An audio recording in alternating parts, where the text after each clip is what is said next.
for those that don't know me, there was a time not very long ago that I would have seen all of you as my enemy.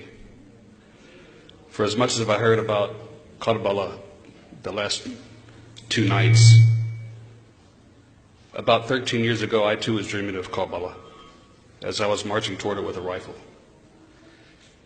You see, I was an American soldier, and in 2003, I took part in the invasion of Iraq. And I was told that all of you hated people like me because we let women vote, and we had TV, and we were free and happy. And in 4 tours overseas, the more I experienced, the more I learned that that's the most ridiculous thing I've ever heard in my life.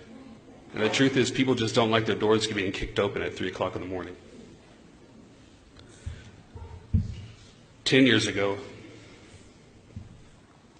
would have been no different than that. 3 years ago, I was sitting in prison.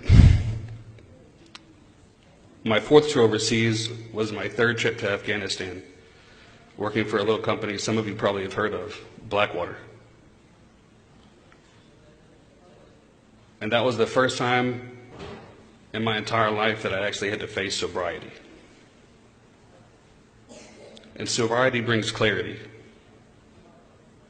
And I finally began to learn to understand Islam, not to fight Islam. But the only thing I knew about Shia was that you were all a kuffar. You see, I became Muslim in a Salafi Jamaat, where me trimming my beard was guilty of shirk,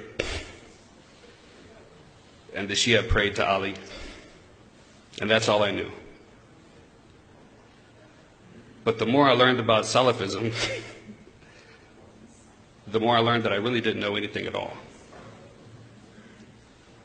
And when I told my sheikh that I wanted to ask Shias about Shias, I was told, don't talk to them because they'll lie to you.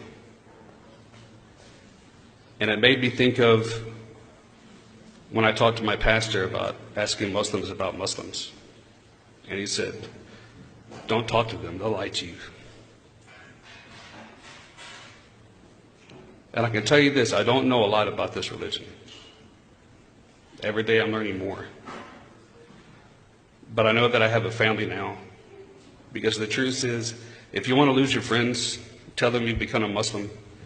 If you want to gain some enemies, tell your Muslim friends that you become Shia. But alhamdulillah, I've made hijrah from Louisiana to Michigan, and I now have people that I can call brothers and sisters in this faith, and people that have genuinely made me feel at home and welcome, and I thank you all for that.